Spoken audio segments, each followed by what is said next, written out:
So at this time, we can call this meeting to order at 6:33. First item on the agenda is the Pledge of Allegiance.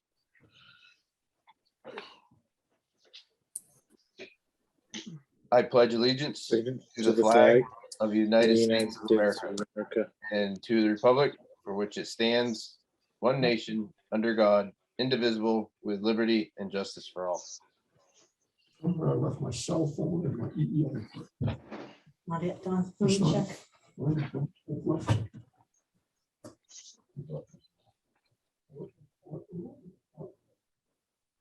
Okay, at this time, next on our agenda is actually, we're going to have a moment of silence in recognition of a student that was a high school student at MVU that we lost last week. And so at this time, we'll recognize a moment of silence for him.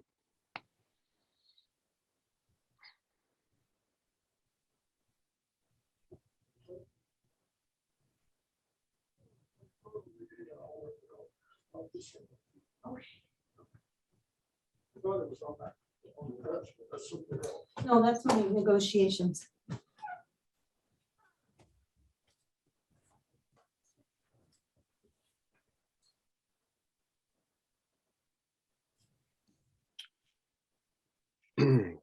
Thank you. Next up, we have public comments. Robert, if you could send me the list. That should be in your text. Yep, I have it. Thank you. Okay. So as per the norm, we'll start with people in attendance at Swan Municipal Building. We'll do our 3 minutes like we normally do. First up is Tammy Underwood.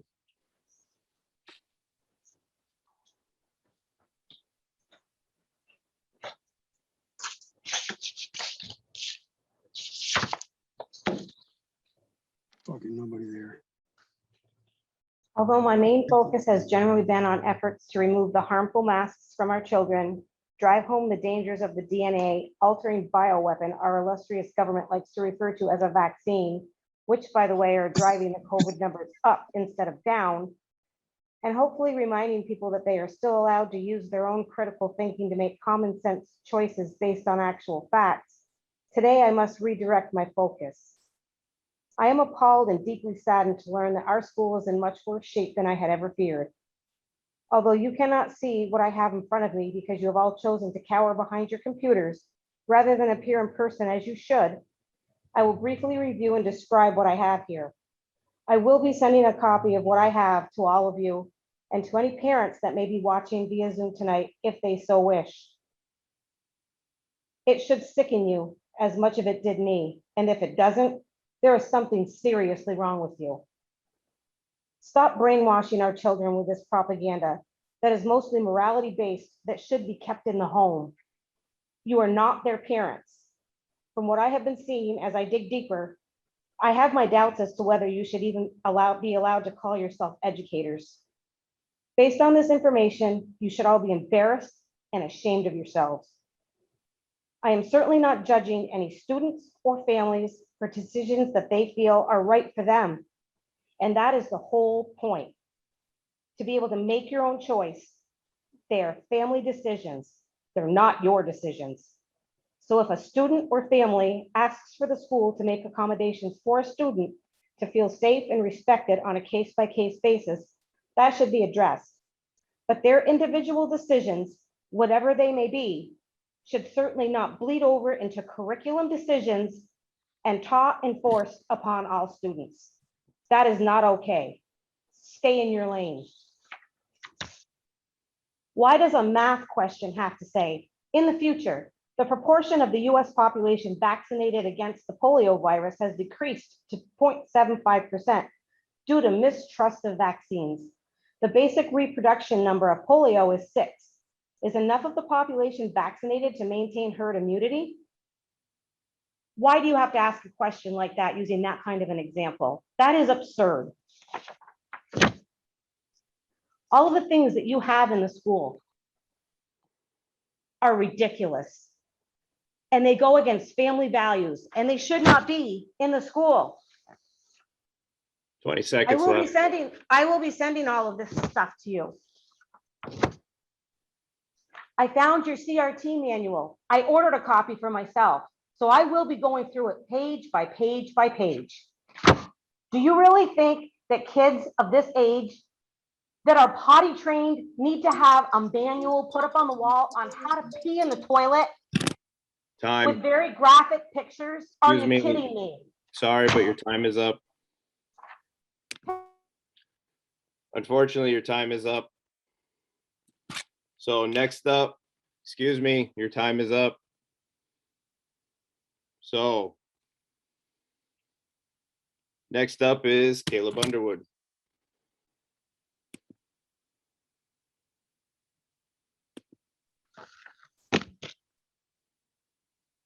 Are you taking Caleb's time? Yes, I am. Okay, 3 minutes. So I will be going through this manual when I get it, page by page. You don't have to tell our kids how to go to the bathroom. If the bathrooms are a mess because they decided to act like little animals, then correct them. Tell them that if they're going to be like that, you're going to send a chaperone to the bathroom. You don't need to put little porn pictures up so they can learn how to go to the bathroom. Pornographic books, not just in the library, but in the classrooms.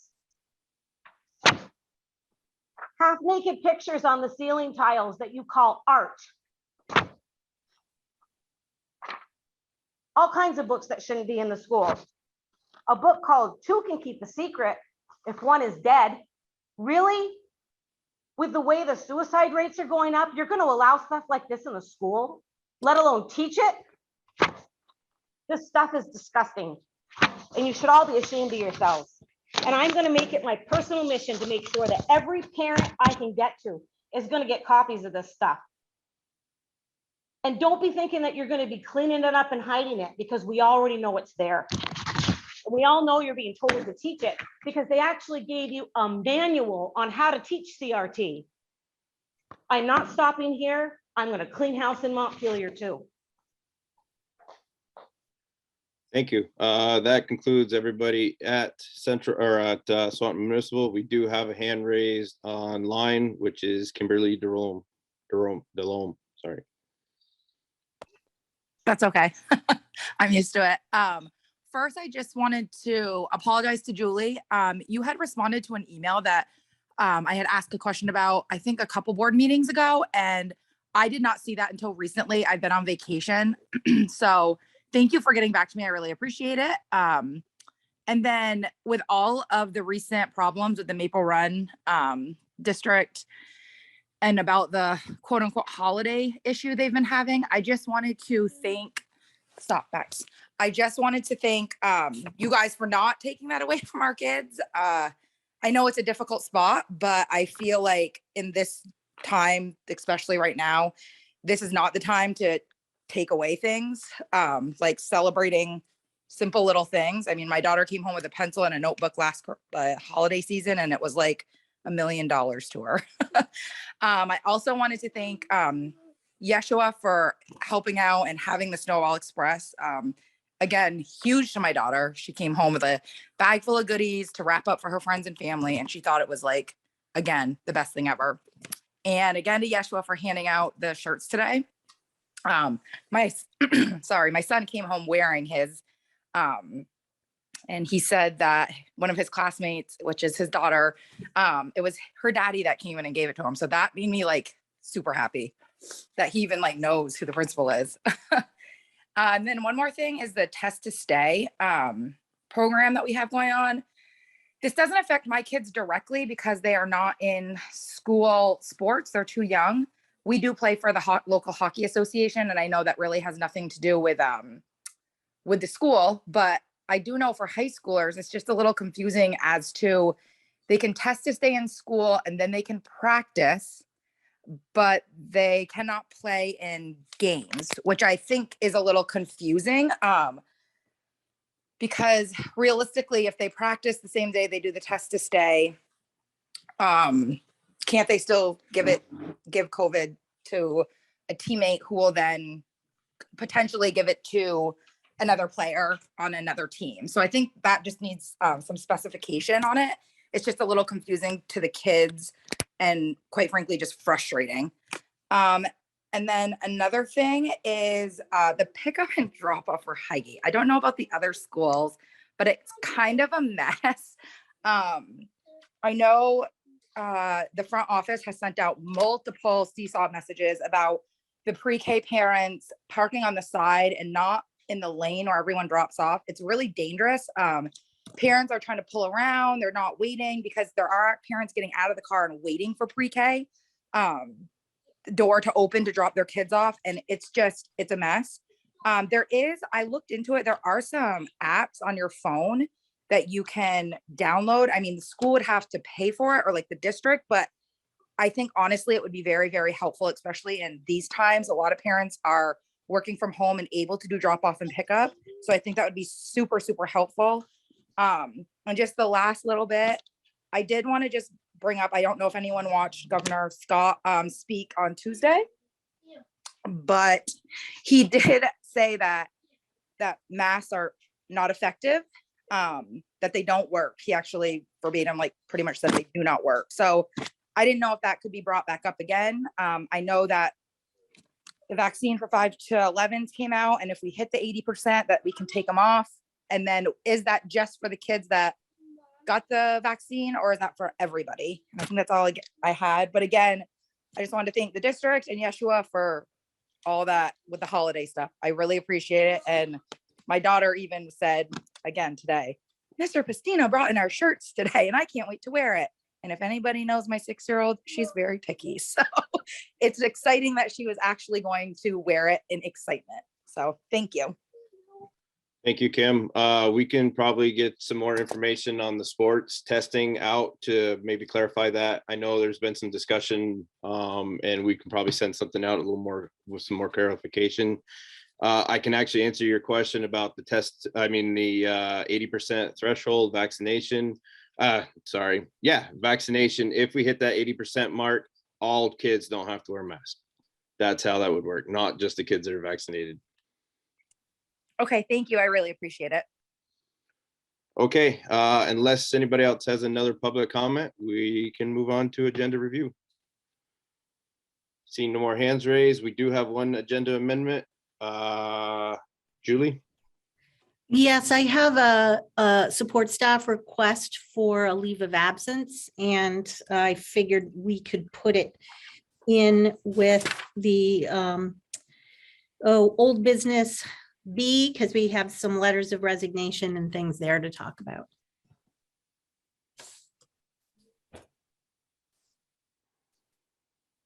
And Chris, I'm wondering about the facility, the follow through on the facility task force meeting that we just had. We have talked about the HVAC upgrades in Highgate and the next steps in that process at a previous meeting, but I do think we need to make a decision tonight on how we're moving forward so that equipment could be purchased if that's how the board chooses to move forward, and we do not have that as an action item on the agenda. So I'm not sure how the board feels about that.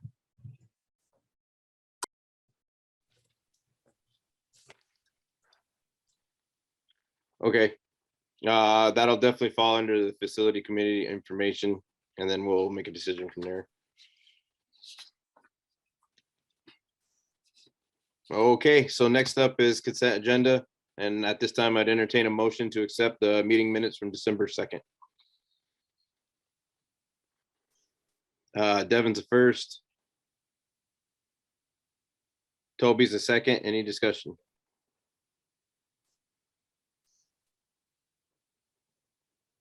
Seeing none, all those in favor of accepting December 2nd meeting minutes as presented, raise your hand.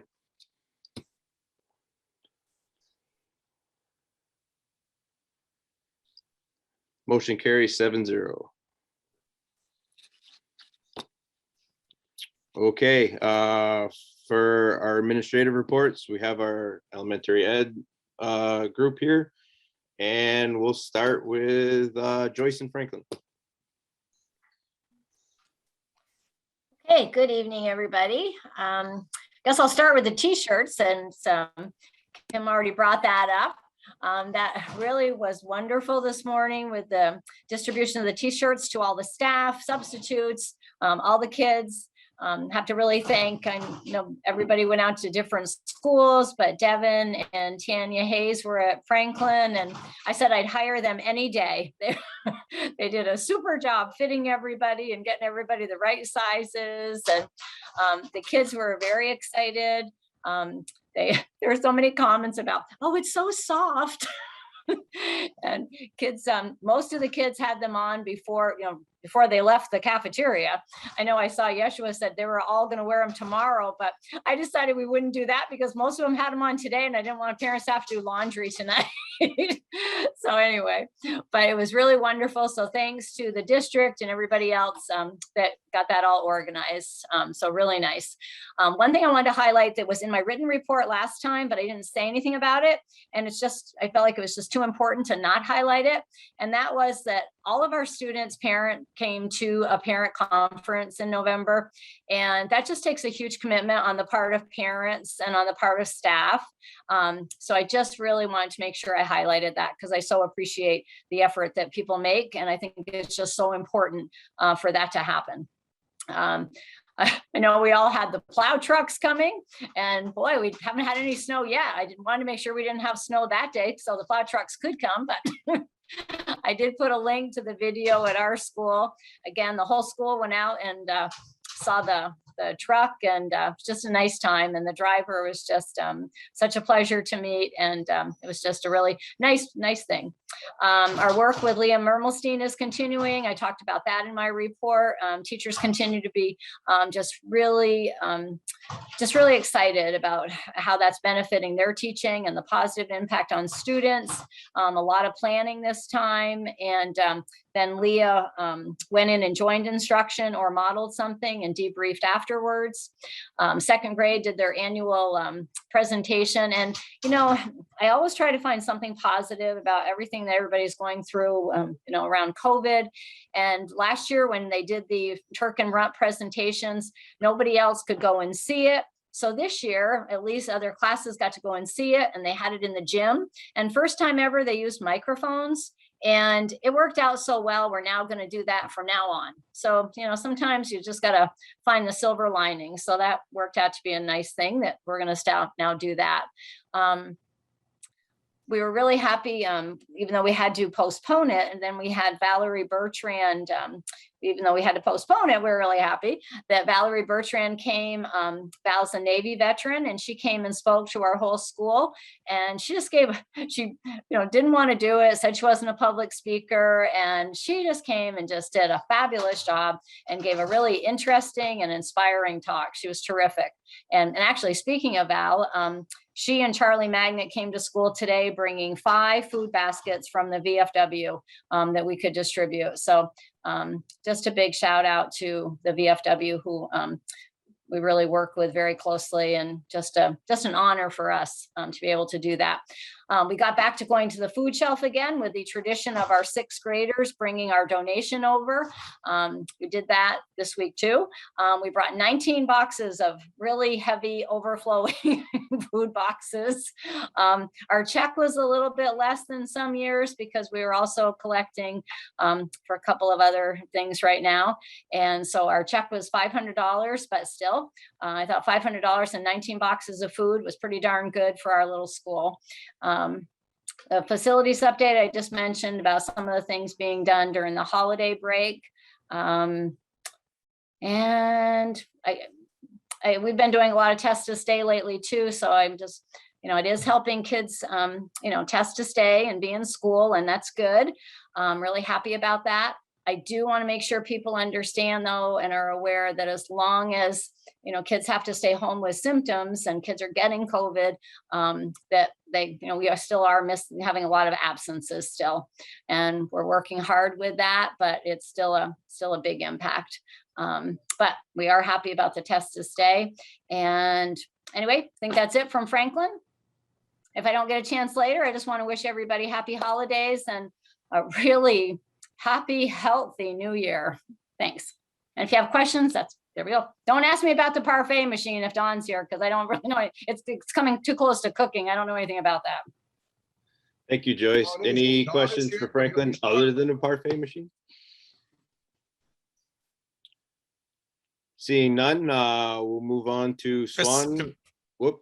Sorry, ahead, could I Devin. interrupt? I just wanted to say that it was really a pleasure to be able to get into the school this morning and see all the kids and hand out those t-shirts, and everybody was just buzzing. It really was a morning of excitement, and really was the morale boost, I think, and community building event that we had hoped it would be. So I appreciate the opportunity for us to be able to go in and do that.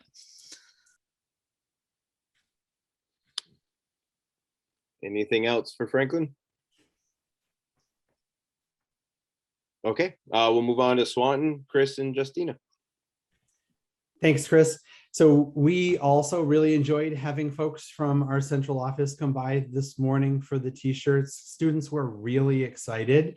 And so we had Laura and Wendy and Kosha and Julie that I saw, at least, maybe more folks that came out today. And it was really great to have our central office folks in the building with us and doing that really fun distribution. It really was a unifying event for us. And, you know, with everything else that these folks are trying to process and deal with and address, I really appreciated the time and effort that it took for them to get all that done. So that was a really great experience for our building this morning. A couple of things that are not listed in my written report. We're looking forward to our second vaccination clinic on Tuesday of next week. And we have 150 children who are currently registered. That includes students from our school and other children from surrounding communities. So we're excited to host our second event. We had a really positive experience the first time around, and we're looking forward to offering that to our students again. We're also going to be offering staff vaccination boosters again at that clinic, and we already have some folks that are excited about that. So we're happy to be able to support our staff at the same time that we support our students. We're also continuing with our Mtss audit, and I wrote a little bit about that in my report, but we had a visit from our consultant on yesterday morning, and she spent some time observing one of our educational support team meetings and giving us some feedback, and we were really excited to get some very positive feedback from her about that meeting right away. And we're looking forward to the full report from her, which will give us some suggestions of ways that we can improve even further. And so we're looking forward to our continued participation in that. I wanted to just shout out during this time to our nurses, Wendy Culligan and Danielle Louisel and Justina Jeanette, who are working really hard with Test to Stay in the mornings. There's an organizational piece that goes along with that, and they just really help to make that run very smoothly. So Justina really kind of takes the lead in a lot of that organization, and our nurses, of course, take the lead with the testing, and it just goes really smoothly. And it's exciting to be able to keep our students in school, right? So that's the whole point of that program, is to be able to keep our students with us. So thanks to those three folks. I wanted to mention that many of our students participated in Computer Science Education Week last week, and Hour of Code. And thanks to Jennifer Mitchell, our tech integrationist, for putting a lot of effort into that. She organized an opportunity for students to connect with a project manager and engineer from Google. And so they did a virtual visit and engineering project with that person from New York City. And that was a great collaboration between our school, our library, and art and music teachers as well, who really hopped on board for Hour of Code. So that was a lot of fun. And the last thing I just want to mention is an opportunity that we gave students this week to participate in a hiring process that we have going on right now. I think it's important for us to look for student leadership opportunities and opportunities for our students to have voice in our schools as much as possible. And we are currently searching for a long-term substitute physical education teacher. And we have 3 6th grade students that are participating on that committee during that search process. So they worked with me pretty extensively earlier in the week to look at applications that have been received for that position and talk about the different qualifications and what we really are looking for in a teacher and what they are looking for in a teacher. And those are just really wonderful conversations and very powerful, I think, for students. They participated in an interview that we conducted yesterday and asked questions of our candidate virtually, and really were integral parts of that experience. And they offered their opinion on the candidate when we were done. And it was really just a very powerful opportunity for them to be part of the decision making around our school. And just a cute kind of story to go along with that. I received a phone call from a parent after that experience late yesterday, who said that his child came home and said that that was the first time that they had ever considered themselves a leader. And we talked about that in my time with the students, what it means to be a leader, and both the privileges and the responsibilities that go along with that. And so that phone call from the parent said that that was the first time their child had felt like they were put into a leadership position. And the cute part of that conversation was really that sometimes that child tends to want to sleep late in the morning, and asked his dad if he would set his alarm in the morning for 10 minutes earlier every day, every school day, because now that he was a leader, he had a reputation that he needed to uphold.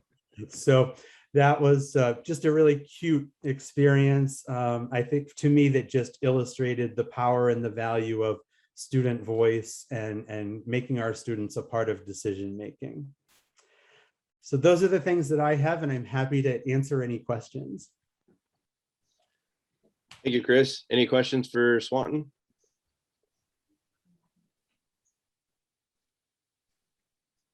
Seeing none, thank you very much, Chris and Justina. We can move on to Yeshua and Highgate. All right, thank you. Good evening, everybody. I'm going to also start off with a shirt, so I'm not going to go into too much detail, but it really was amazing. And I think kids were just excited, staff were excited. Just had this moment of the communities together. And, you know, we had Jen there and Robert and Bonnie. And I just think with central office and school-based people, board members, it's just a really great moment. And we had lots of smiling faces, and it was really wonderful. We even had, I had sent out a seesaw message the night before, just letting families know that they'd be coming home with shirts. And if anything, you know, wrong sizes, let us know, we can get new ones. And it was funny that you could tell some parents had kind of coached their kids about the right size to get. And I remember one boy, I ended up giving him 2 shirts because I was nervous it was not going to be the size that dad wanted him to have. So I just thought it was funny. And even a couple of the kids had said, oh, we're wearing these tomorrow, right? Yeah, we're going to wear them tomorrow. It's going to be great. So thank you to everybody who pulled that off, because it was really wonderful today. It was really, really nice. I also wonder, I know I already put this in my board report, but I really want to thank Julie for the test to stay, because she really knew we wanted test to stay because our schools were having a hard time. And she really worked for us to be one of the first districts that got on board and got all of our materials. I remember when we started getting kits in, there were still districts that hadn't gotten all that stuff yet. So I think that's definitely a testament to Julie to make sure that happened, because we've definitely had a lot of value from that, because we have kids that are staying in the classroom, which is wonderful, instead of being sent home. Also, we did add a nurse's assistant, which I'm also very appreciative of. Another thing that I spoke with Julie and Bonnie and other leaders, that I know at least my nurse, Jen Gagne, was feeling very overwhelmed, because I think just the size of our school, you know, it's kind of this weird place of you don't need 2 nurses really ever, but with COVID, it really adds like a half of a position on. And we've hired Stacy LaFar, and she's been absolutely amazing. She's also been going to other schools to support, but I think when we had our huge moments of just needing extra nurse support, it's been incredible to have her. And I know Jen is very thankful, even to myself, where I can be a little more disconnected at times. So it's been really, really helpful to have her in. So I really appreciate everyone's effort on that. I also was going to mention the Snowball Express, just like Kim had mentioned. It really is wonderful. If you're not quite sure what it is, it's the PTKO buys little gifts that students can bring in money and then actually buy them for family members that they decide they'd like to buy them for. And they're things from 25 cents up to $10. And so all the classes come in and they pick out items for their family members, a little bit of budgeting they have to learn, and then they go and officially purchase them. But one of the coolest things about it is that an anonymous community member donated $10 for every child so they could all start in kind of the same playing field, which I thought was really great. And just seeing kids picking out things for their family members is just adorable when they're like, oh, my mom would love that necklace. You know, it was very cool to see. So well done to the PTKO. It was really great. And the last thing I was going to mention, we've also been kind of revamping our EST, our educational support team. And this is really for students that are on plans that might need a little more support in the classroom. And one of the greatest things this year, as my second year there, is we're having parents come in and we're having them collaborate and discuss how they can help us and what ideas they have to help their students learn. So it's been really great of feeling like we're getting parents in, we're getting their ideas, and we're collaboratively working together to support their children. So that's been really wonderful.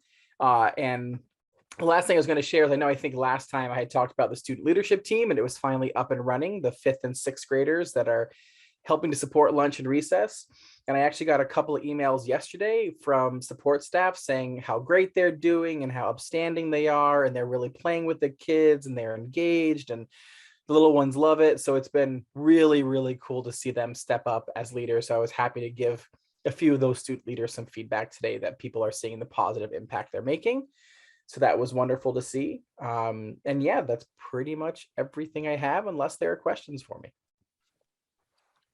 Thank you, Yeshua. Any questions for Highgate? Seeing none. Kim, go ahead. So, sorry, I kind of meant to address this during when I was speaking, but I thought it would be a perfect time since my family does attend Highgate. We received the email from Julie this evening. It was pretty disturbing about the TikTok challenge. I don't even know. I'm like a 90-year-old woman when it comes to that stuff, but I just was wondering, will we have police on site? Will they be kind of just around the area? Truly, I think it's just a hoax. I mean, I hate to say that, but I actually have a family friend that's an FBI agent, and he assured me that send the kids to school, it's fine. They've kind of done some digging, and it looks like it is just unfortunately a hoax, which is very scary to do, but I just wasn't sure what our approach was going to be for school, because I do plan on sending my daughter to school.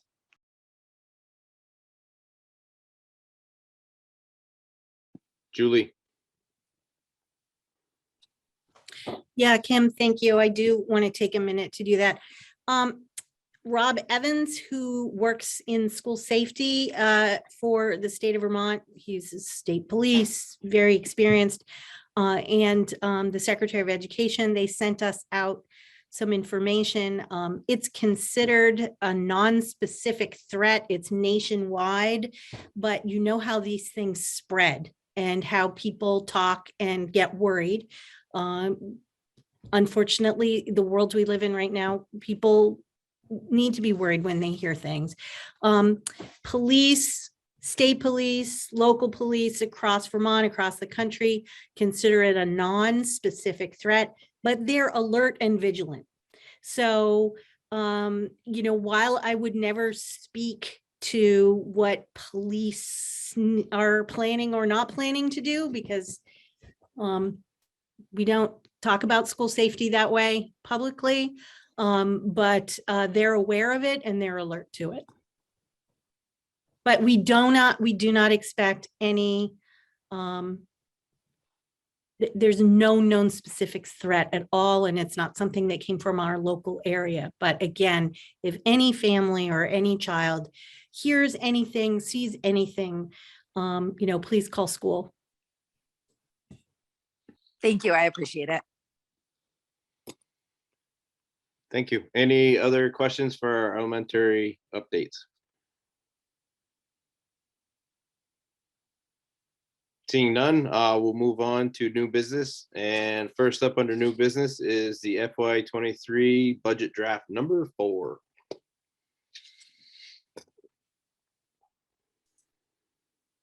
Okay, so Chris, if it's okay, I'm going to share my screen because we've added a substantial amount of notes to this budget draft that I would like to kind of review, at least briefly. Let me see.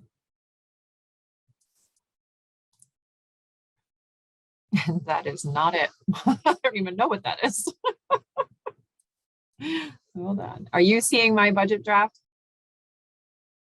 Yes, Laura, I am. It's Okay, just way too small. You're going to have to Way zoom too in. small. Okay, let me see. Probably about as large as I can. Oops. I honestly think that you probably need to move from side to side because Okay. it's Well, really hard to see. okay. As So you know. can you read it at all now?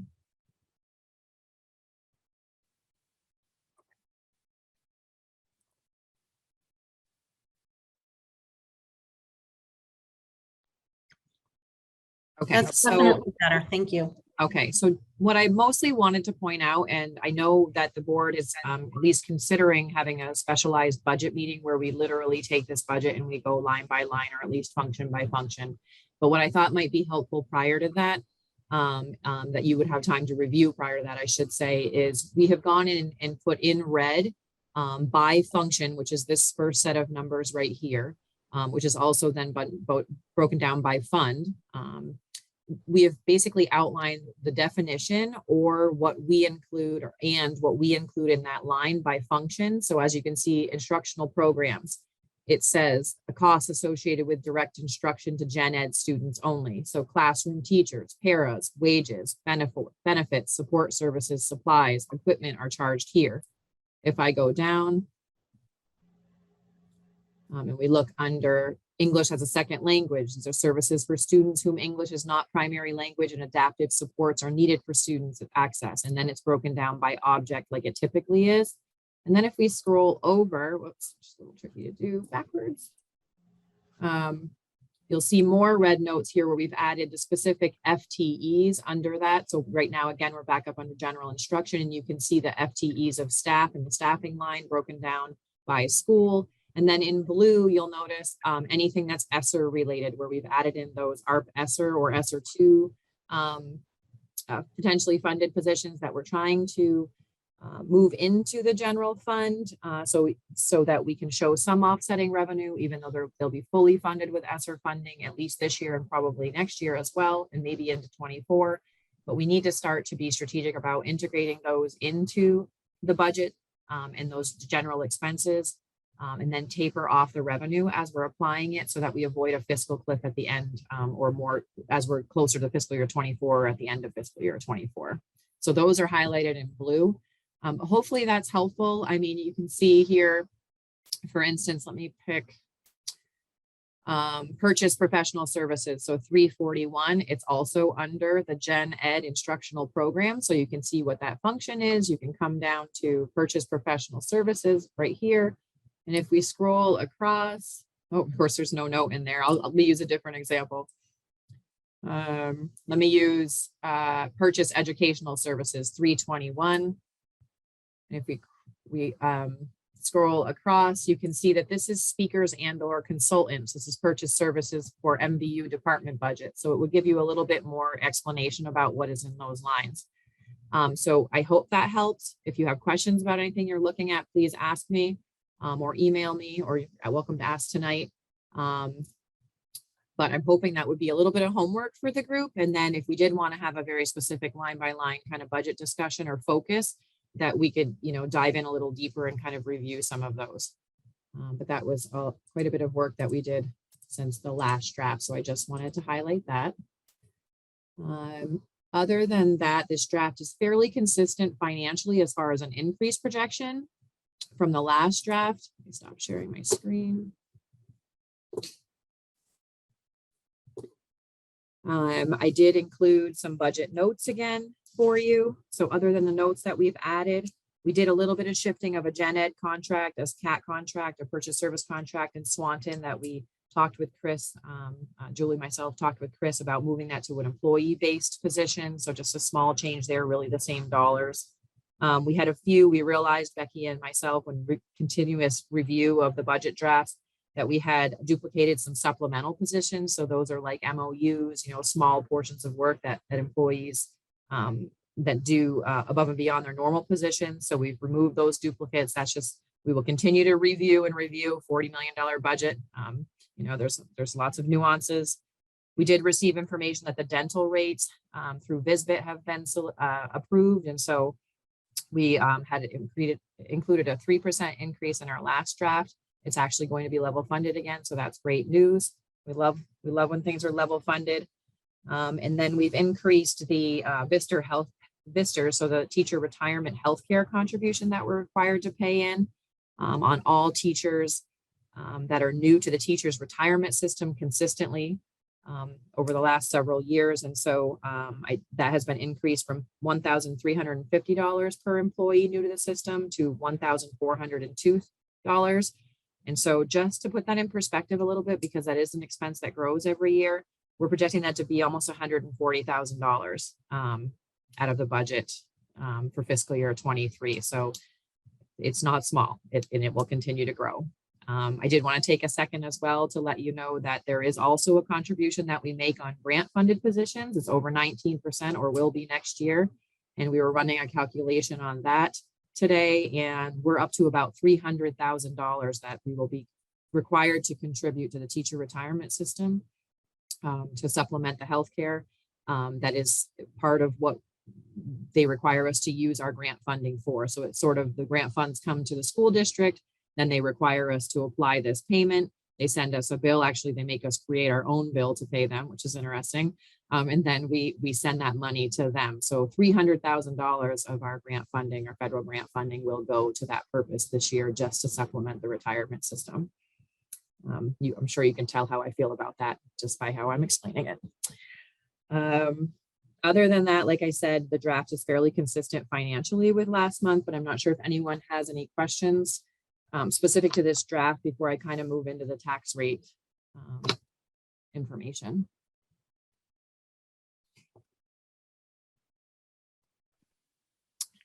Hearing none. Oh, sorry. I think you're good to move on.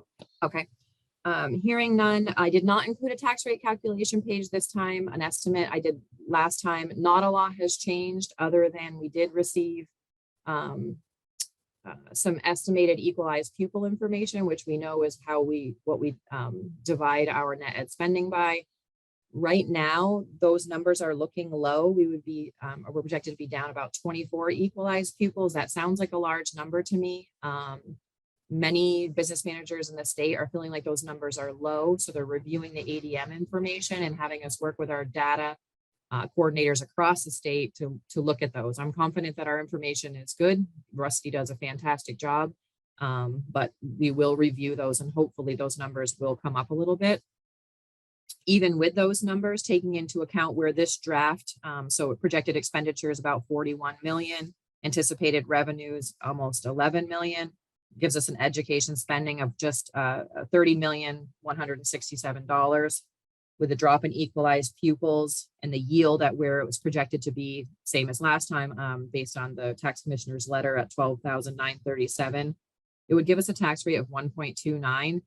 And so that would be a drop of about 5 cents. So right now that the projection of the yield that was represented in the tax commissioner's letter is helping us out significantly. So while our ed spending is actually going up about 2.3 million, because of the yields impact, the tax rate is still projected to go down at this time. We should be receiving common level of appraisal information very soon. We have yet to receive that. We know it will be concerning when we do, given the property values and the selling prices across the state, but we have not received that information yet. Devin, I did receive your question. I don't know if you want to talk about that tonight or if you want to talk about it offline. I'm happy to do either. I could share the revenue page and walk through it if you'd like, the tax rate calculation, if you wanted me to go into that in more depth. I think, you know, I have some other questions too that probably would be best saved for our next meeting when we're intending to go into detail on all this stuff. So, okay.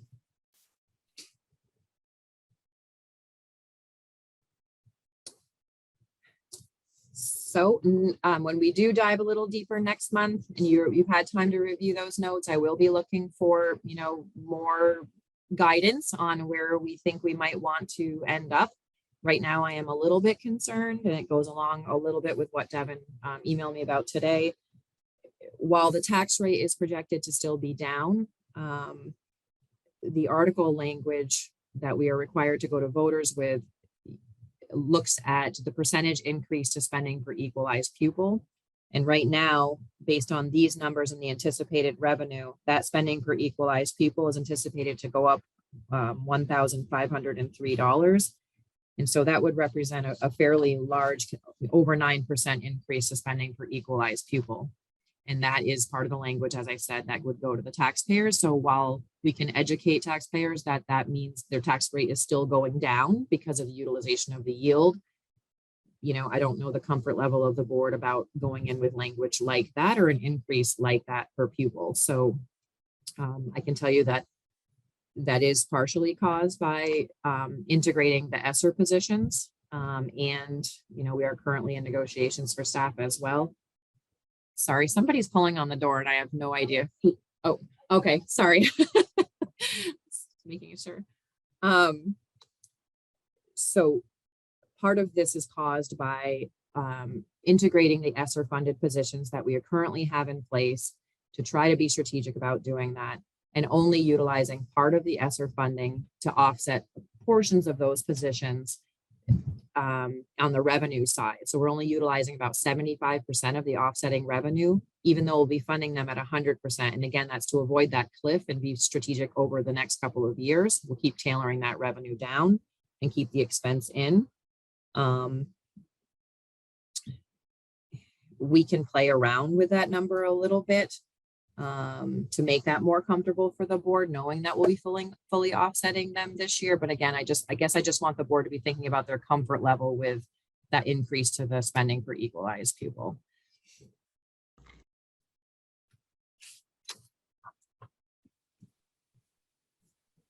Don, you're muted. Laura, is there a way to confirm that pupil number, equalized pupil? I mean, is it accurate according to what we know?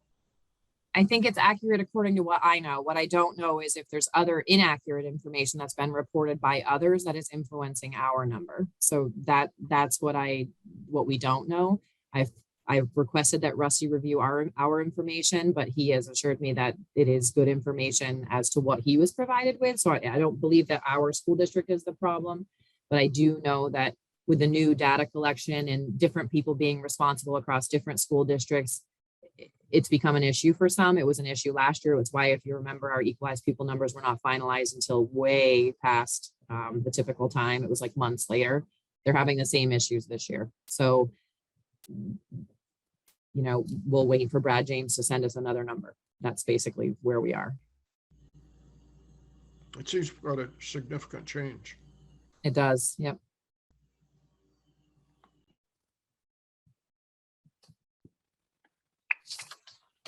Toby.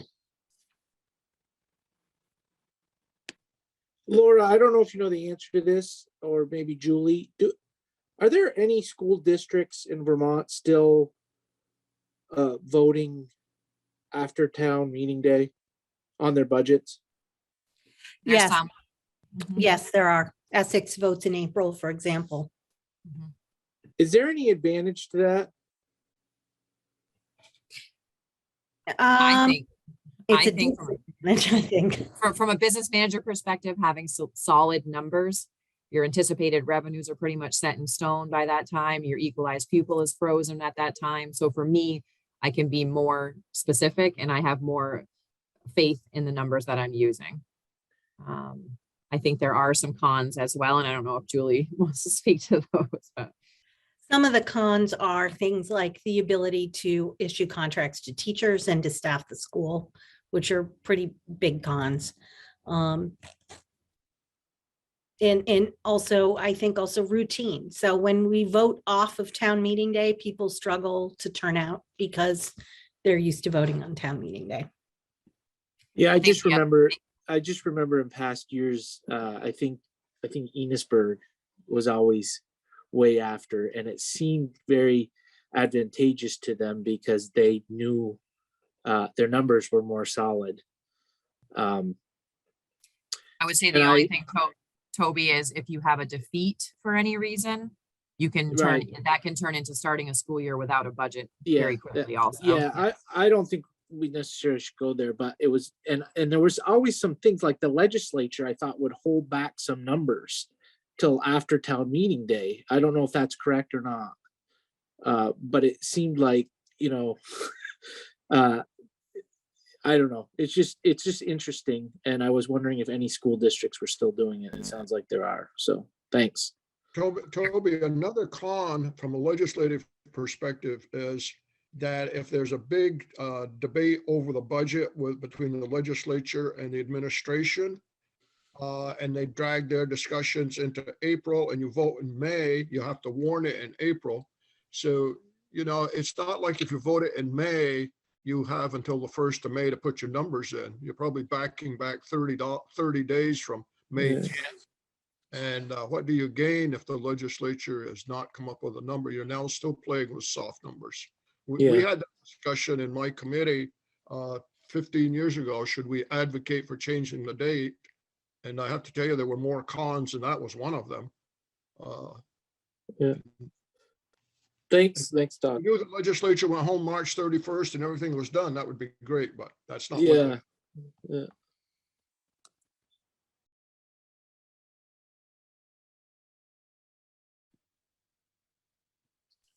So while we're on the budget draft discussion, I believe it was Don had requested us having a third meeting next month to just focus on budget.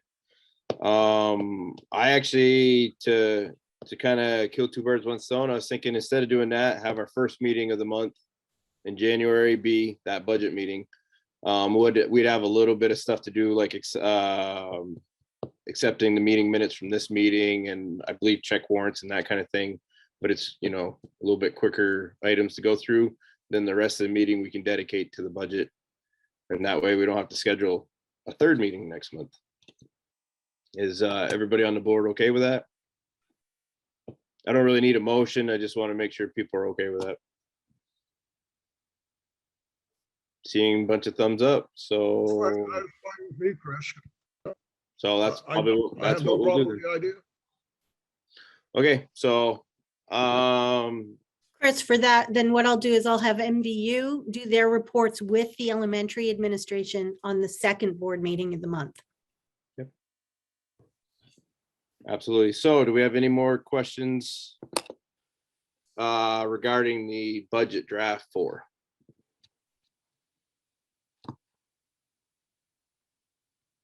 Seeing none, I believe we are ready to move on to new business item B, which is track upgrades. We met as a facilities committee before this meeting to discuss a estimate provided by the athletic director, John Lumsden, so that we could get some track equipment so that we could start hosting track meets at MVU. So the recommendation from the facility committee before the board is to allow up to $80,000 for storage equipment, which would track equipment, which also would come with its own storage unit, because that was one of the issues we were having, is where to store the equipment. They would build all the equipment, and they would actually put it in a shipping container and deliver it in the shipping container. And then when they deliver it, the shipping container would be ours. We'd have to do a little bit of modifying to it just for ventilation. Nothing too major, but nice thing is the equipment would be painted to show our logos and have our colors. And I believe they're even going to paint the shipping container the royal blue.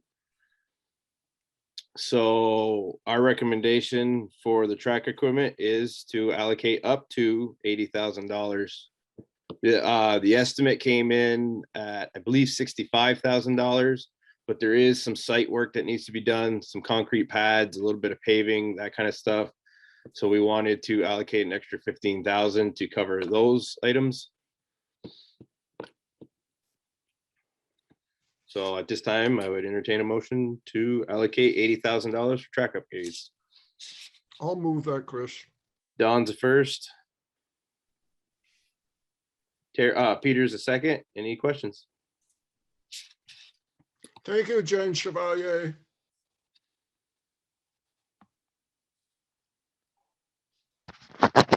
Sorry, I didn't have my mic down. So just a clarification, we're talking this year's budget. That's where the money is coming from. That's what we're voting on. Yes. Okay. No, I certainly support this. Devin. Sorry, muted there. What does the track program participation look like these days?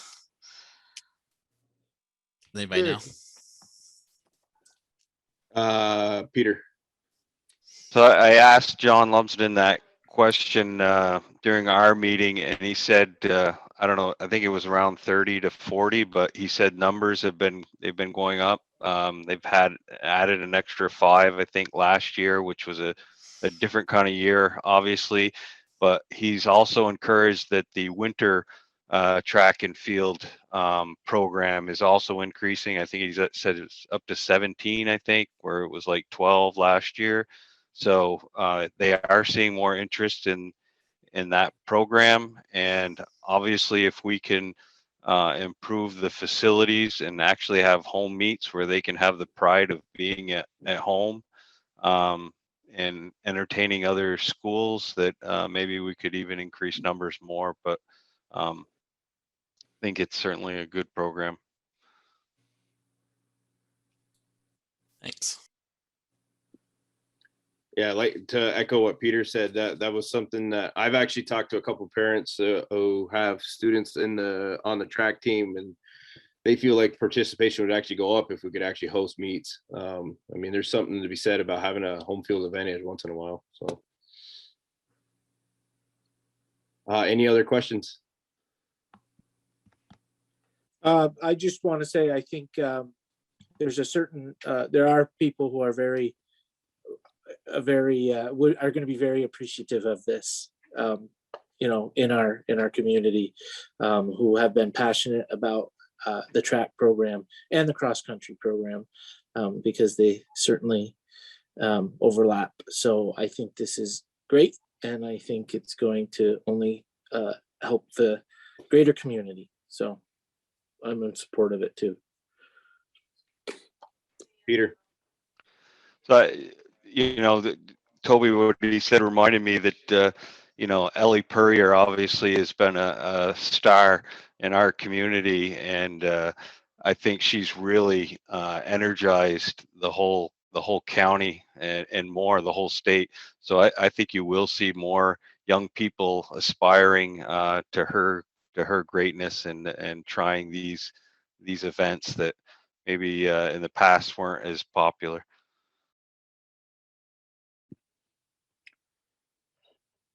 Okay, are we ready to vote? Okay, all those in favor of allocating $80,000 for track upgrades, raise your hand.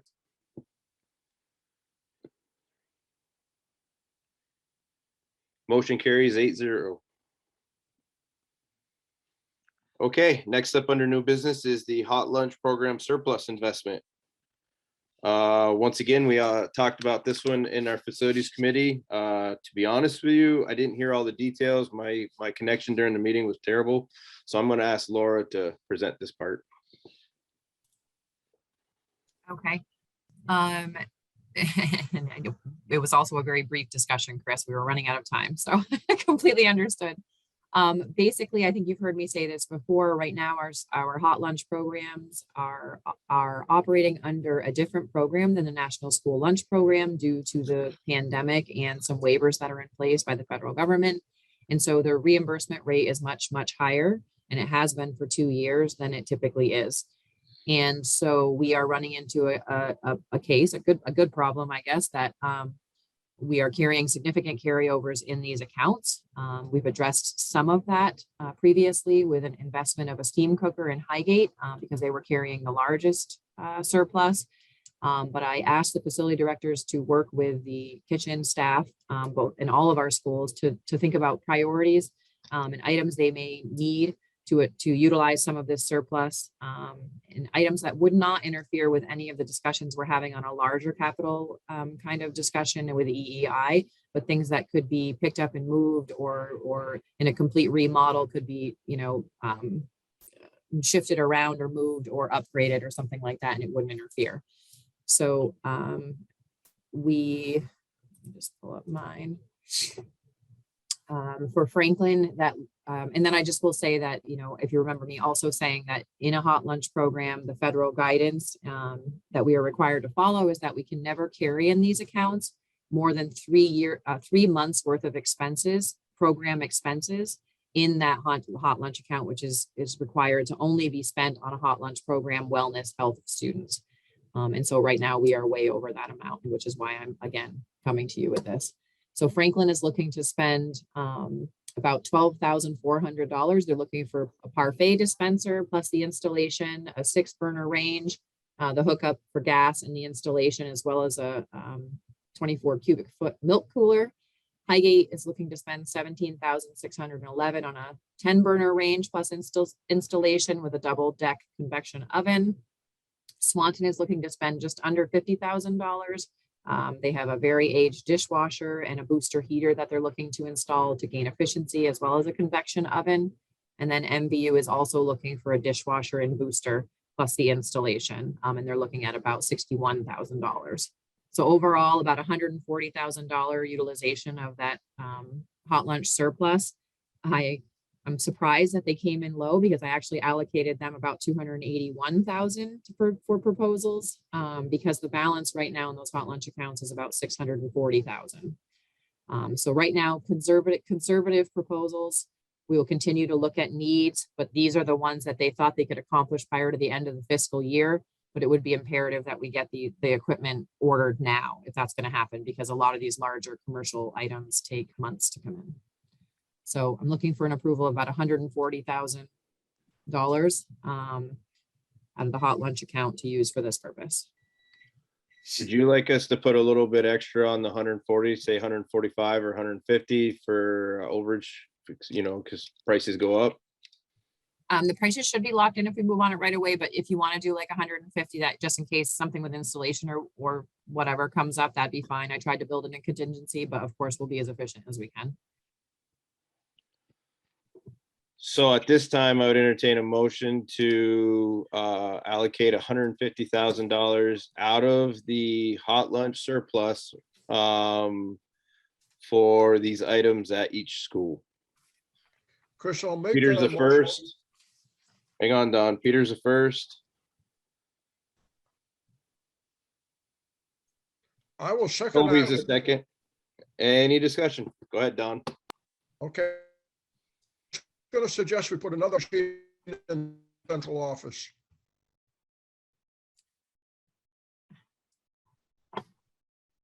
Did it come through? I didn't hear you. I've lost my. I was going to suggest in the motion we add a parfait machine for the central office. Is that allowed, Laura? I think right about now I could go for a parfait. I don't know if anybody else had dinner, but it sounds good to me. Didn't Joyce say that she was going to serve us parfait at every select board meeting? You're right, Peter. I apologize. You're right. I'll take that back. Devin. So Laura, I guess I'm curious about what is the total that needs to be spent for us to be in compliance with that rule about 3 months of expenses? Yep. Well, the reason I didn't bring that to you is because we recently were approached, actually yesterday and today, about increasing our per meal, our per plate fixed cost that we're working with our contracted service on right now, prior to us renewing next year. And so, there's a very good reason for that. The food prices, as we all know, and salaries and staffing and all of that, everything is just increasing, and they were already very conservative with their pricing before. And so they're asking us to revisit that within the constraints of what the AOE and the state and the child nutrition program might allow us to do. And that has all just surfaced recently. So I wouldn't feel comfortable. I didn't run those numbers because I may need to run different numbers on the monthly expenditures changing. Of course, we'll bring that information to the board. You would need to approve it. We would need to amend our contract. It would have to be a very formal process. But that's why I'm waiting on that. So I'm in support of the 150.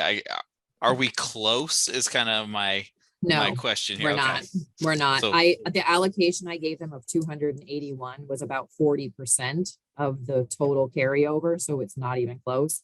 And they only gave me a request for about 140. And so, no, we definitely have some more room. I just not confident on coming, right to a finite number because of the potential changes that we might see. Okay. We will continue, right now, we will continue to gain on our surplus, even with the increases that they're proposing, because the reimbursement rate is just so much higher. Yeah. So I guess I'm wondering if, we just may not have enough equipment to replace to get there. I'm wondering if some of the other.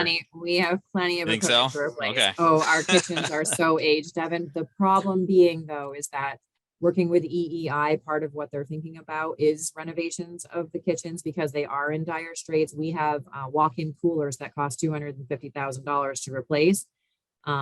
But that would be part of a complete overhaul, and we'd be looking at efficiency grants and all of that. And we're just not there yet as a prioritization. So right now we're trying to find items, like I said, that won't interfere with any of those larger scale projects. We can find more. It's just, this is what we've Okay. gotten Yeah. to so far. I mean, that's where I was heading was, we have some of these larger projects on the docket to review. And I'm just wondering if we can use some of this money as part to cover part of the costs of those if we're doing stuff specific to the kitchen areas.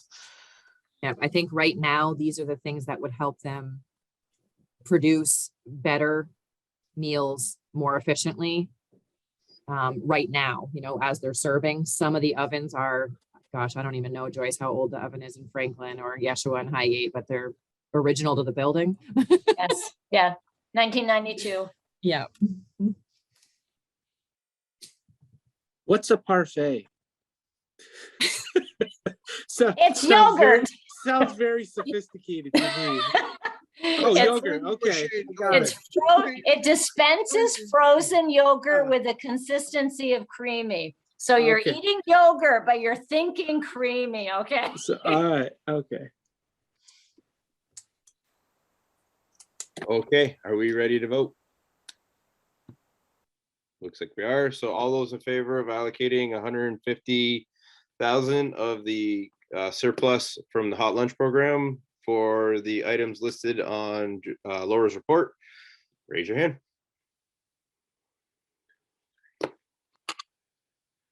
Motion carries 8-0. Next up under new business is a side letter for educational support staff. This, I do believe we were probably going to we'll have a finding to go to executive session, being a contract issue regarding staff. Absolutely. That would be my recommendation. Okay, so we'll save the executives all to the end. So that concludes new business. We'll move on to old business. And we have some more policies to go through.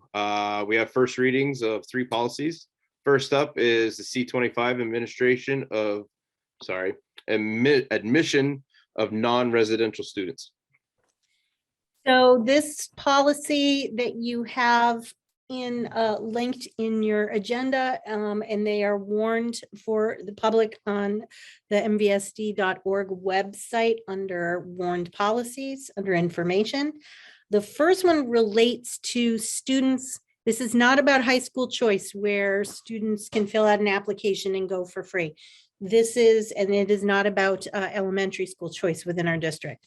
This policy relates to students whose districts do not operate a high school and they send students have school choice and the district pays tuition. Students from Alberg, students from Georgia, and so forth, Sheldon and other K-8 districts. This is very boilerplate. It is what most of the schools have, and it just makes sure that the process is non-discriminatory and that it's very clear about what a student good standing is and that those processes. So again, based on case law and vetted by the Vermont School Board Association attorneys. And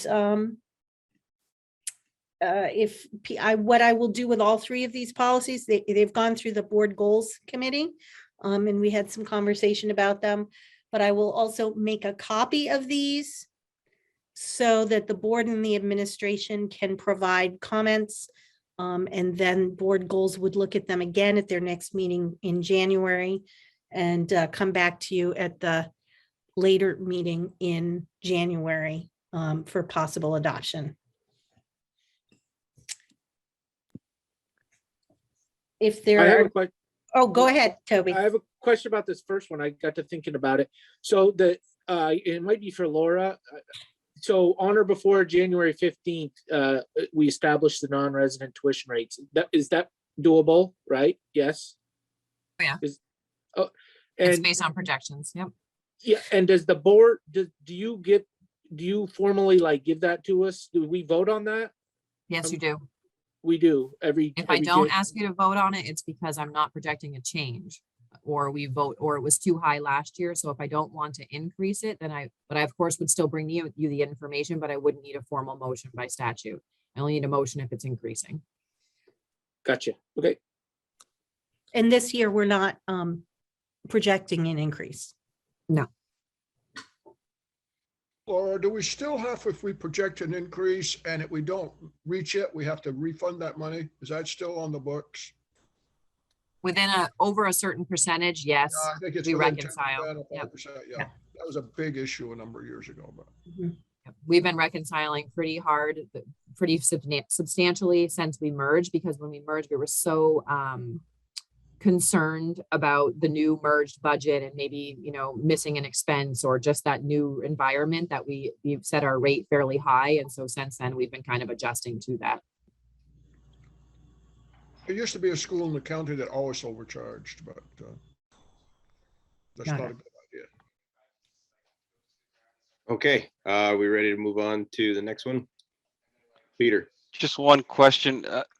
To follow up on Toby's question on that, on January 15th, is it clear that, because it almost sounds like we are going to do something before the 15th. Is it clear that if nothing changes, that we don't have to do anything? I just want to make sure that it's clearly stated that if we don't do anything, that it stays the same. That's a good comment, Peter. We can look at that and see if we can adjust some language in that. I will remember that. You don't have to make that comment because I'll remember it. It's also in statute, if that helps. Right. I mean, it does say that in statute, but yeah.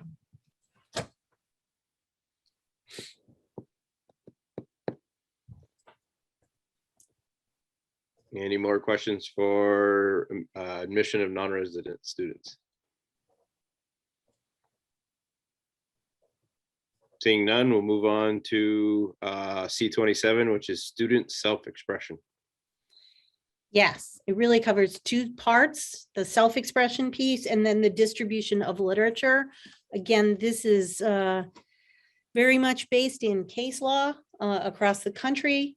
And it just makes sure that students have the right to share information in school and express themselves, but within parameters. Things cannot be vulgar. Things cannot advocate tobacco, alcohol, or drugs. They can't interfere, advocate with the operations of schools, etc. You can't have private fundraising that's outside of the school sponsored, those kinds of things. So I would ask you to take a good look at those. These are, again, a recommended policy from the Vermont School Board Association. It is not inconsistent with anything that happens in any of our schools. And it is always good to have a policy before there is a problem. So all of these things are based in very solid case law and what is best practice. So the committee thought that this would be a good one to bring forward to the board. Peter. I'd be curious of the committee's comments. Was there a lot of discussion? Did we have changes to what was originally brought? Just curious what people thought of this policy.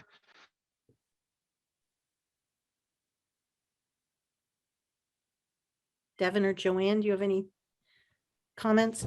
Yeah, I mean, I saw Toby unmute as well. You know, there was quite a bit of discussion on this one. I think in the end, I don't think we made changes. We discussed pieces of it to make sure that it covered what we had intended it to cover, which really primarily is ensuring that the students do have the right to, you know, to their own self-expression, to distributing materials if they choose, so long as they're not going to cause problems or be offensive in some way. And so it you know, in our judgment, it did strike that balance well of ensuring, kind of codifying that freedom for the students, and also ensuring that our administrators are going to be able to step in when they need to if things are becoming disruptive.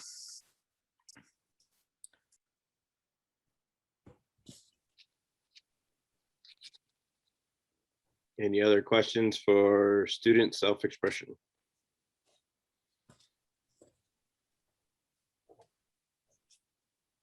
Seeing none, we'll move on to the last one, which is D21, educational support system.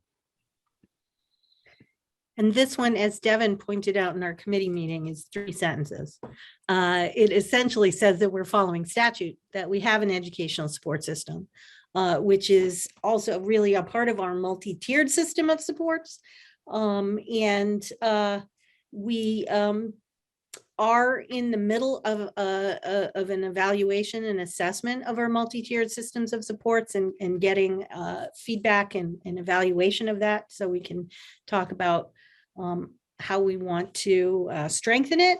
So actually, timing wise, I think it'll be a good thing, because we will then really have a system that we map out across all our schools, and we can make sure that's shared. So yeah, this is just a basic, we're going to follow the law one, but we are trying to work our way through those recommended policies, and this seemed like a pretty straightforward one to do, and timely one.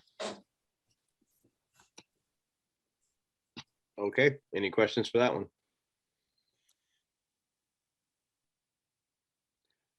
Seeing none, that concludes our other business. Sorry, old business. No, it doesn't. It concludes the policies. Under old business, we do have letters of resignation and retirement. These do have some contract implications, so this is another finding for executive session. Although I would say that the retirement does not. So I think it's fine for us to mention that Scott Martin, who's been serving as the Director of Building and Grounds for Highgate for a few years now, and we've been very grateful for him in that position. He is going to be retiring at the end of the school year. And so we will be working on a hiring process after the holidays break, between Bonnie and Laura and Yeshua and other individuals. We will start that process. Our hope is that there will be some overlap with a new person with Scott, because boy, even though he's only been here for, I think, 3 years, it's been a busy 3 years. He's got a lot of knowledge about that building. Chris and Julie, just a note on his letter. I think he goofed on the year, I should say it's a typo on the year. So, so I don't know if that matters. If are we voting to accept that or no? We don't have to do that. Yeah, we are voting to accept. Yeah. So I just the year's off on his last day. Okay. Well, it'll be this June, so.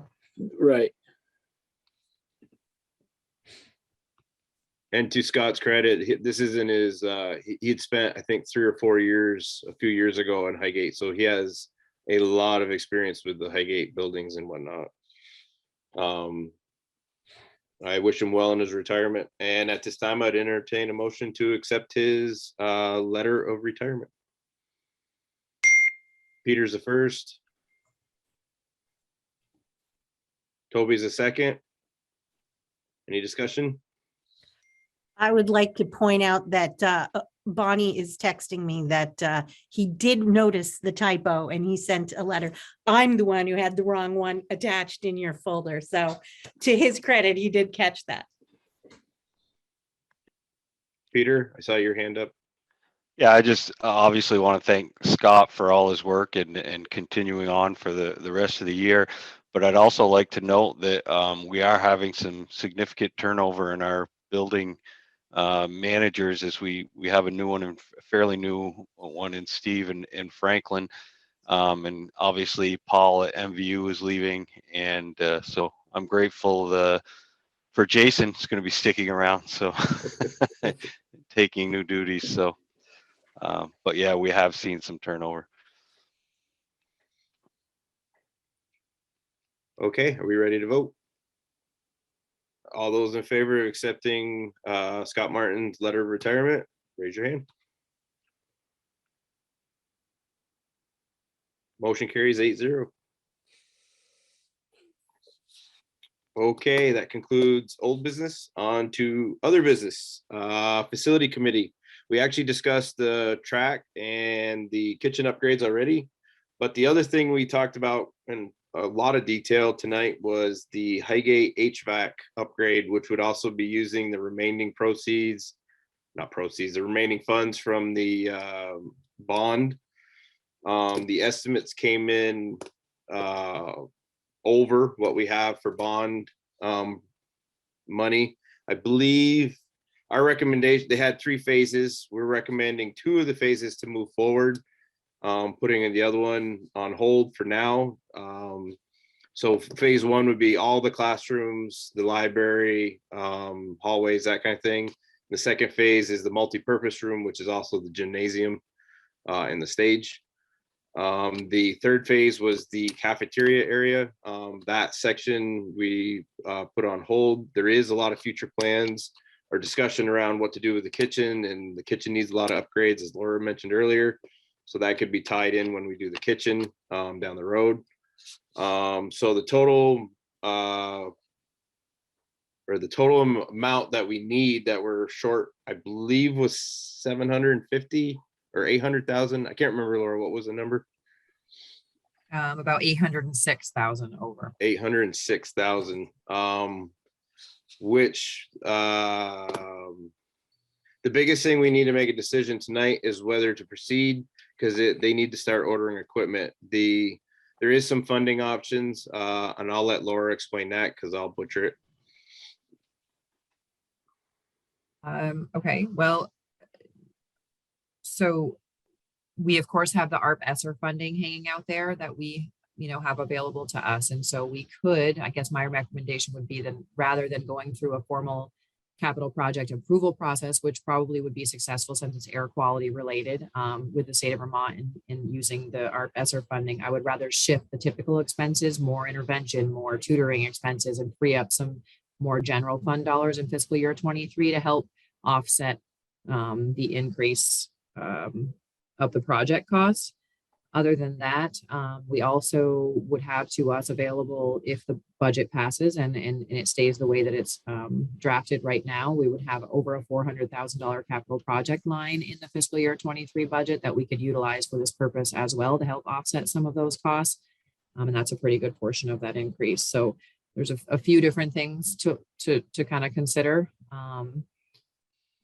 There also is talk about another HVAC grant. There was available HVAC funding previously, federal COVID-related HVAC funding, and there's supposed to be another round being announced, but it hasn't started yet. So there's different options, but we have several different things to think about to help with the increase. Okay, so, and after discussion with the facilities committee and whatnot, our recommendation moving forward was to, like I said earlier, do the first two phases, which is the classrooms and the multipurpose room, or AKA the gym. And use Laura's option B, which was to look within our hopefully approved budget to fund everything. And then we can look at future projects through our ESSER. So like I said, our recommendation moving forward would be to do that. So I'd look for a motion to approve the Highgate HVAC proposed plan. Scott or Chris, can I just, Yep. before we do a motion, I'm certainly not comfortable doing a motion on something that wasn't warned, because we're going to be taking action on it. I certainly understand that this is a time constraint because they want by the end of the year to know what we're doing, but this is a significant amount of money that we didn't warn that we're going to take action on, so the public doesn't know that we're going to be voting on this tonight, and so they don't have the opportunity to weigh in on it. So I'm recommending, I know that the facilities committee needs to meet again anyways. We need to meet on the locker rooms, and I think there was one other thing that we need to meet on. I know it's inconvenient, but I think we would be better served if we maybe had it doesn't have to be a long meeting, but another meeting before the end of the year to take action on this. And I very strongly agree with Peter. I wholeheartedly support this, but I think for transparency and opportunity public input, if we could merge it some way with the facilities meeting. Did we talk maybe Monday night next week, facilities, like Laura, I think suggested? Monday night didn't work. Can't do Monday night. There's a high school concert Monday night. I, of course, want the board to feel comfortable, and I apologize. I think it was my error not including an action item for this, just with all the other facility things that we had going on. So I will take responsibility for that. I was also thinking about the timeline because I had a feeling this was going to come up. Our first meeting of the year is very early. I mean, it's January 4th. So it's not like we're losing a great deal of days. So if we make that one of the action items for that meeting, is supposed to be for all budget. It also gives the facilities committee a chance to spend a little more time discussing it, as we are planning on meeting next week sometime. And we can come forward with a more solid recommendation, I think. Would that work, Laura, do you think? Because I mean, it's not like I don't know if Eric is on the call right now. Eric Lafayette from I am on the call right now, and as long as I get approval, so my schedule is based on releasing equipment the first week of January. So as long as which to me is that January 3rd week, which I think is January 3rd, January 7th. Yeah, so if we stick within that time frame and I can order it by the 7th, that keeps us within that schedule of setting the equipment in April and getting this project complete by school start. Okay, so at this time, we'll table that until the January 4th meeting. Chris? Don? I would like to suggest that any board member who wasn't with the facilities group tonight that has any questions, wants more information or whatever, contact Laura and Julie prior to the 4th, so that we have all the information out that people need, whether they vote yes or no. And people know this, but they're welcome to come into our facilities committee meetings. I believe Joanne and somebody else was at our meeting. I'm not sure who it was, but anybody's welcome. So if you want more information or you want to ask questions, feel free to come. They are generally we meet in person, but we also have the virtual tie-ins. That's it from the facility committee. We have to meet again next week. We've discussed everything else. So we can move on to board goals committee update. Chris, can I just ask something under facilities? It's technically a facility issue. I had someone ask me about, and Chris Dodge might want to know about the the Babcock bathrooms. Has anything, there was an issue with the Babcock bathrooms or no? Everything's okay with them? No. Are you It talking wasn't about brought- the drains in the floor in Babcock that are having some issues in some of those areas, but there's not a problem right now today that needs to be Okay, addressed, and Jason okay. is on. Okay, so it's all, okay, there's, someone brought it up that there was I guess they were there for a practice and there was some issues or something. Oh, So, Jason, okay. Yeah, they're not in use. They're not in use. Those Right, bathrooms. they haven't been in use. It's something that we brought up, well, we started working on it late last school year. We got into it, ended up being a little bit bigger of a problem that we have. I'm currently working with our contractor right now. We have in the facilities meetings, we've talked about it a couple different times.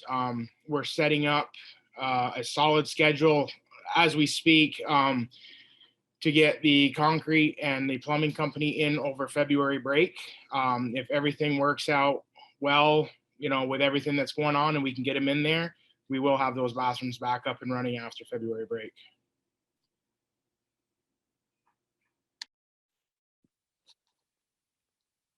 Any more questions for facilities? Hearing none, we can move on to board goals update, committee update. I believe it is going to be Joanne. I think it's gonna be me. Is that right, Oh, Joanne? Devin, sorry. Go ahead. And my kids just walked in and had no idea I was about to start talking, so they're scramble out of here or maybe hang out. I don't know. So the board goals committee really had two topics on the agenda this last meeting. The first were the policies that we already discussed. And then the second one was the superintendent annual evaluation process. So I am gonna lay out a little timeline here for the board. There are some things for you to do, and I will share a couple documents here or get them to you in some fashion. We're going to conduct the same review process that we did prior year with the same domains that we're evaluating. And it's going to be online this time using those Google Forms, and that will be shared with everyone tomorrow. And we're asking folks to return or to complete those before January 7th. So that's the big due date there for everyone. And then we'll plan to have an agenda item. We'll be asking Chris to have an agenda item for executive session later in January, our second meeting, to go over the compiled results from the board and to finalize that with the group. So that's what we were up to this past month. Devin, is this the committee that's also looking at the airport type, or is that a different committee? No, so not yet. We had talked about doing that with the finance committee, scheduling for Monday. I've been trying to get a hold of folks to attend that meeting with us. A couple of the key people are not able to fit that in their schedule on the short notice. So that's a good reminder here, Don, to let folks know we are gonna just skip that finance committee meeting Monday, and we'll likely end up holding that kind of forum as part of the goals committee sometime after the budget's done, sometime later next spring. So that's kind of the plan at this point on that. Because I did send you an email on one fellow in Burlington. And Yep, think, and I did get a chance to talk to him, so he and was. Terry, I think, weighed in too about the George Coyne, his son. They have two good resources. Yeah, Oh, yeah. so we're generating a pretty good list of folks, I think. So I'm That's pretty excited great. about it. So Wonderful. we'll coordinate that for later on in spring. Thank you. Okay, any more questions for board goals committee? Seeing none, we'll move on to negotiations updates. Really not much to update at this point. We did meet, well, it runs together now, I think last week, and we've put all of our final proposals out there. That's kind of as far as we've gotten. We haven't really dug into them yet. We are scheduled to meet this coming Tuesday, the 21st, and I think we'll have a lot of work at that meeting. We had a good discussion. It was a little bit more of an open forum than the typical negotiations. They got to air a lot of their concerns. We got to air some of ours. It was a really fluid conversation. It went really well. So I'm hopeful. I'm optimistic, but there's not much to report at this time. I don't know if Joanne has anything to add. Good. Okay. So that concludes that, unless you have any questions for us. Seeing none, we can move on to future agenda items. And we still have the SRO, more budget. We're going to look into early college and proficiency and truancy. And just to Any let you other know, agenda. oh, no, I just wanted to let the board know, I did reach out. Our new Swanton Chief of Police will be starting in January. So once we have him in place, I'm gonna have him probably, I'll meet with him and then we can discuss having him come to the board or the SROs come to the board and give that update. So I didn't want people to think that we were forgetting, but with the new chief coming on, I thought that that made sense. Peter. Before we move on, I just wanted to mention that on the news recently, they showed a school board meeting in a town I won't mention, but if you saw it, you probably know the town. But to actually see board members yelling at each other and getting hostile, I just want to say how fortunate and happy I am to serve on this board with so many good, well-respected people that we disagree sometimes, but we do it respectfully. And I just want to say myself, I really appreciate that.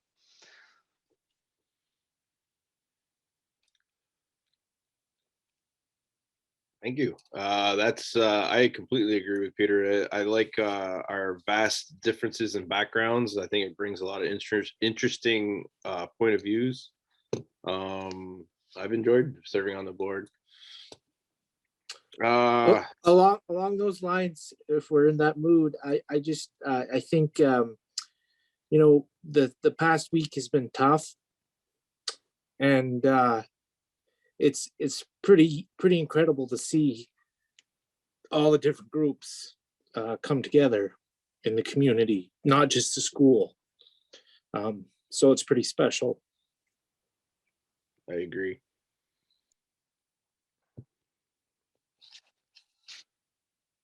So our next meeting is Tuesday, January 4th, 6:30.